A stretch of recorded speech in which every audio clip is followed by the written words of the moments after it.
Hello बच्चों, first of all good evening to all of you.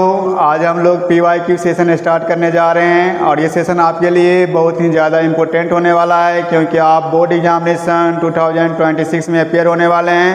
जितना आप PYQ करेंगे उतना ही आपको ज़्यादा से ज़्यादा बेनिफिट्स मिलेगा और आप अच्छा स्कोर करने में कैपेबल होंगे। तो आज हम लोग PYQ सेशन जो है स्टार्ट करने जा रहे हैं कि प्रीवियस ईयर्स में हमें क्या क्या क्वेश्चन देखने को मिला और ये क्वेश्चन अगर हम लोग करेंगे तो हमें क्वेश्चन का लेवल पता चलेगा और हम बोर्ड एग्जाम में अच्छा परफॉर्म करने में कैपेबल हो सकते हैं। तो आज से हम लोग PYQ सेशन स्टार्ट करने जा रहे हैं। आज का मेरा जो PYQ सेशन है वो कॉम्बिनेशंस ऑफ रेजिस्टेंस पे बेस्ड है कि PYQ में प्रीवियस ईयर में क्या क्या क्वेश्चंस कॉम्बिनेशंस ऑफ रेजिस्टर से देखा गया है उसको आज हम लोग देखेंगे। I am going to start the PYQ session. पहला जो मेरा क्वेश्चन है इसमें दिया हुआ है the maximum resistance which can be made using 4 resistor each of resistance 1/2 ohm each। ये क्वेश्चन आपका 220 में जो है सो पूछा गया था और इसे हमें सॉल्व करके बताना है कि कौन सा ऑप्शन जो है सो करेक्ट है। तो इसको हम लोग इजीली सॉल्व कर सकते हैं। अकॉर्डिंग टू क्वेश्चन अगर हम लोग बात करें तो नंबर ऑफ रजिस्टर्स यहाँ आपका 4 दिया हुआ है। Number of resistors is given here 4। Number of resistors कितना दिया हुआ है आपका 4 दिया हुआ है और क्वेश्चन में बताया गया है कि प्रत्येक रजिस्टर्स का रेजिस्टेंस का किसके बराबर है तो 1/2 ओम के बराबर है। तो हम लोग मान लेते हैं कि पहला रेजिस्टेंस R1 है, दूसरा मेरा रेजिस्टेंस R2 है, तीसरा मेरा R3 है, चौथा मेरा R4 है और अकॉर्डिंग टू क्वेश्चन दिया हुआ है कि प्रत्येक जो आपका रेजिस्टेंस है सब का वैल्यू किसके बराबर है तो सारे का वैल्यू आपका 1/2 ओम के बराबर है। लेकिन अगर हम लोग क्वेश्चन में देखें तो क्वेश्चन में यहाँ दिया हुआ है कि आपको मैक्सिमम रेजिस्टेंस को फाइंड करना है। मैक्सिमम रेजिस्टेंस का मतलब होता है कि हमें जितना भी रेजिस्टेंस दिया हुआ है उसको हम लोग सीरीज कॉम्बिनेशन में कनेक्ट करेंगे क्योंकि आपने पढ़ा है कि सीरीज कॉम्बिनेशन में जब हम लोग इक्विवेलेंट रेजिस्टेंस को फाइंड करते हैं तो हमेशा हमें इंडिविजुअल रेजिस्टेंस से उसका वैल्यू ज़्यादा मिलता है। तो जब भी क्वेश्चन में मैक्सिमम रेजिस्टेंस की बात हो या हाईएस्ट रेजिस्टेंस की बात हो तो डेफिनेटली आपको कौन से कॉम्बिनेशन में कनेक्ट करना होगा आपको सीरीज कॉम्बिनेशन में कनेक्ट करना होगा और सीरीज कॉम्बिनेशन में अगर हम लोग कनेक्ट करेंगे तभी जाके हमेशा हमें मैक्सिमम रेजिस्टेंस मिलेगा। इसका मतलब R इक्विवेलेंट का वैल्यू हमेशा इंडिविजुअल रेजिस्टेंस से क्या होगा बड़ा होगा।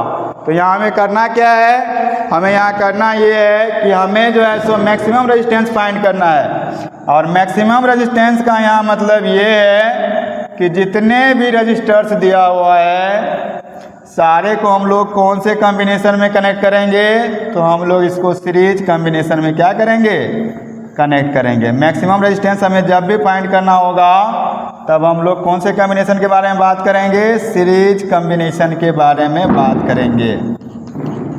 यानी सिंपल सा मतलब ये है कि हमें सीरीज कॉम्बिनेशंस में सारे रेजिस्टेंस को ऐड करना होगा। तो हम लोग पढ़े हैं उसके लिए R इक्विवेलेंट के लिए हम लोग क्या कर सकते हैं R इक्विवेलेंट अगर हमें निकालना है तो सारे वायर्स के रेजिस्टेंस को हम लोग क्या करेंगे ऐड करेंगे। तो यहाँ सारे वायर्स का रेजिस्टेंस आपका दिया हुआ है।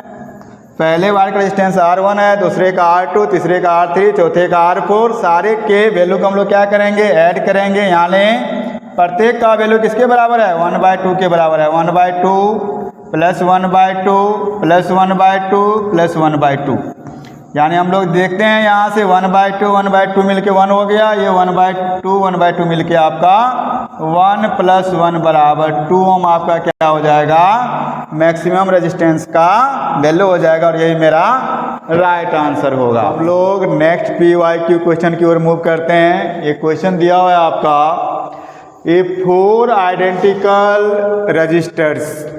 यहाँ भी नंबर ऑफ रजिस्टर्स कितना दिया हुआ है आपका 4 दिया हुआ है। अब प्रत्येक रेजिस्टेंस का वैल्यू अकॉर्डिंग टू क्वेश्चन 8 ओम दिया हुआ है और बताया जा रहा है कि ये जो 4 आइडेंटिकल रजिस्टर्स है इसको पहले हम लोग कौन से कॉम्बिनेशन में कनेक्ट करेंगे सीरीज कॉम्बिनेशन में कनेक्ट करेंगे। अगर सीरीज कॉम्बिनेशन में कनेक्ट करेंगे तो हमें एक इक्विवेलेंट रेजिस्टेंस मिलेगा उसका वैल्यू यहाँ RS दिया हुआ है। तो अकॉर्डिंग टू क्वेश्चन अगर हम लोग बात करें तो नंबर ऑफ वायर्स कितना है आपका 4 है। फिर से R1 मान लेते हैं, R2, R3 एंड R4 ये मेरा क्या है, ये मेरे जो है सो नंबर ऑफ रजिस्टर्स है। और क्वेश्चन में दिया हुआ है कि प्रत्येक रजिस्टर्स का रेजिस्टेंस का वैल्यू क्या है, सेम है। और ये कितने के बराबर है, तो ये 8 ओम के बराबर है, ये क्वेश्चन में दिया हुआ है। अब हमें फाइंड करना है इक्विवेलेंट रेजिस्टेंस। अगर इक्विवेलेंट रेजिस्टेंस यहाँ दिया हुआ है, कितना दिया हुआ है, RS दिया हुआ है। RS मेरा क्या है यहाँ, इक्विवेलेंट रेजिस्टेंस सीरीज कॉम्बिनेशन में है। तो हम लोग क्या करेंगे, सारे रेजिस्टेंस को डायरेक्टली प्लस करेंगे, R1 plus R2 plus R3 plus R4, सबका वैल्यू सेम है। तो हम लोग क्या लिखेंगे, 8 प्लस 8 प्लस 8 प्लस 8, यानी 8 को हमें कितना बार मल्टीप्लाई करना होगा, 4 टाइम्स। यानी सीरीज कॉम्बिनेशन में R इक्विवेलेंट वैल्यू कितना आएगा, 32 ओम आएगा। अगर हम लोग बात करें पैरेलल कॉम्बिनेशन में, तो पैरेलल कॉम्बिनेशन में फिर से हमें ऐड करने के लिए बोला जा रहा है इसी 4 रजिस्टर्स को, और बोला जा रहा है कि इसका इक्विवेलेंट रेजिस्टेंस किसके बराबर है, तो RP के बराबर है। तो RP का वैल्यू अगर हम लोग निकालेंगे तो क्या लिखेंगे, 1/RP बराबर 1/R1 plus 1/R2 plus 1/R3 plus 1/R4। Parallel combination में हम लोग जानते हैं कि इक्विवेलेंट रेजिस्टेंस को फाइंड करने के लिए फॉर्मूला यही होता है, 1/R इक्विवेलेंट बराबर 1/R1 plus 1/R2 plus 1/R3 plus 1/R4। According to question यहाँ इक्विवेलेंट रेजिस्टेंस का वैल्यू दिया हुआ था, तो मैंने क्या लिखा है, R इक्विवेलेंट की जगह पे RP लिखा है। अब हम लोग सॉल्व करके RP का वैल्यू फाइंड करेंगे, तो ये हो जाएगा 1/RP इक्वल्स टू R1 का वैल्यू भी 8, R2 का वैल्यू भी 8, R3 का वैल्यू भी हम लोग 8 पुट करेंगे, R4 का वैल्यू भी हम लोग 8 पुट करेंगे। यानी 1/RP बराबर कितना हो जाएगा, तो 8 आपका एलसीएम हो जाएगा 1 प्लस 1 प्लस 1 प्लस 1, कितना टाइम्स, 4 टाइम्स, आ जाएगा 4 डिवाइडेड बाई 8। लेकिन हमें वैल्यू चाहिए RP का, हम लोग रेसिप्रोकल करेंगे तो ये भी वैल्यू मेरा क्या हो जाएगा, रेसिप्रोकल हो जाएगा, 8/4 आ जाएगा। यानी पैरेलल कॉम्बिनेशन में इक्विवेलेंट रेजिस्टेंस का वैल्यू कितना आएगा, 2 ओम आएगा।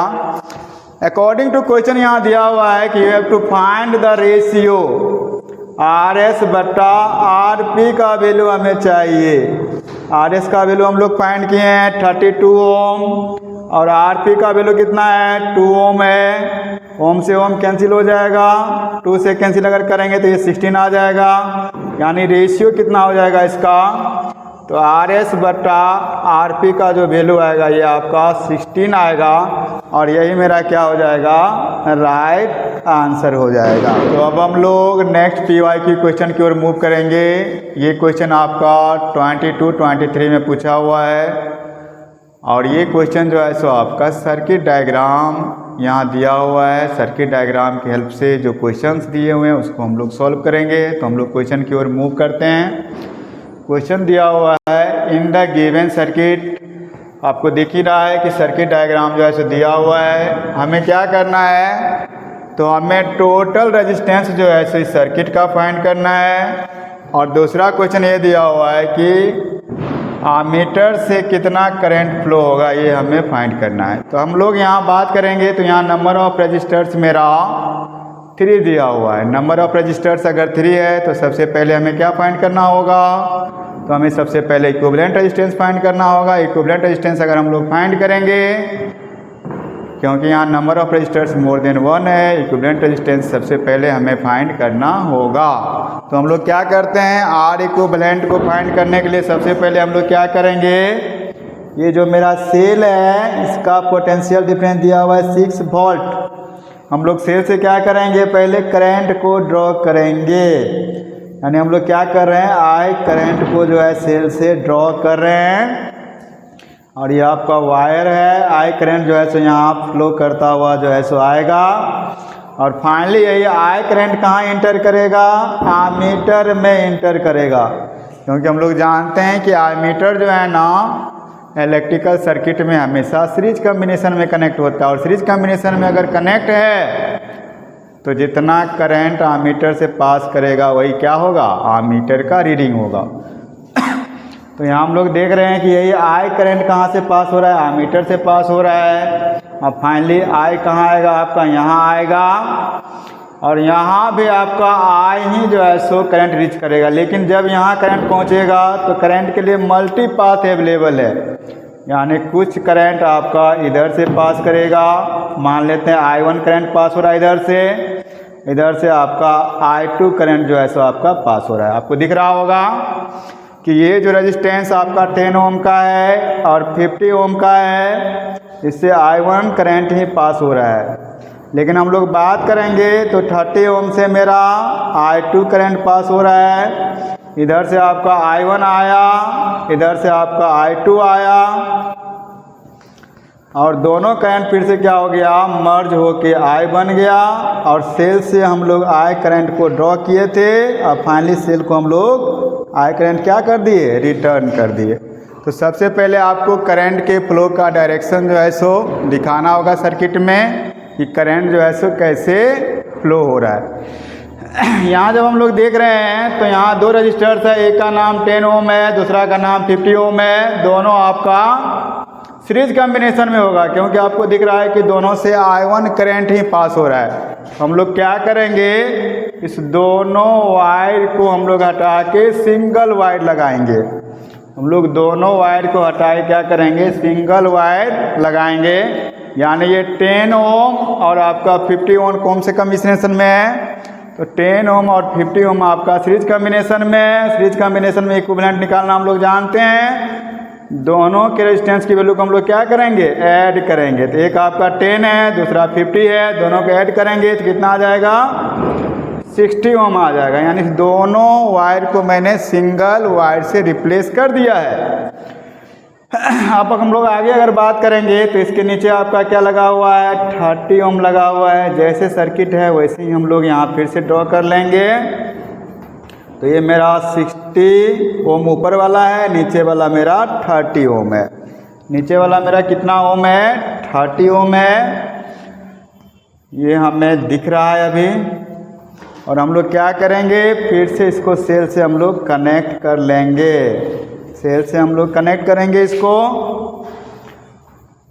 सेल का पोटेंशियल डिफरेंस क्वेश्चन में दिया हुआ है आपका, कितना है, आपका 6 वोल्ट है। अब हम लोग क्या करेंगे, अब हम लोग देख रहे हैं कि फिर से अगर करंट को पास कराएंगे तो करंट यहाँ फिर से क्या हो जाएगा, आपका डिस्ट्रीब्यूट हो जाएगा। करंट डिस्ट्रीब्यूट होगा, इसका मतलब कुछ करंट इधर जाएगा, कुछ करंट इधर जाएगा।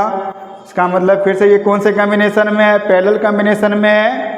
अब पैरेलल कॉम्बिनेशन के लिए हम लोग जानते हैं, क्या जानते हैं हम लोग पैरेलल कॉम्बिनेशन के लिए, 1/R इक्विवेलेंट बराबर क्या हो जाएगा, तो 1/R इक्विवेलेंट बराबर इधर हम लिख रहे हैं 1/R इक्विवेलेंट बराबर हो जाएगा 1/R1 प्लस 1/R2।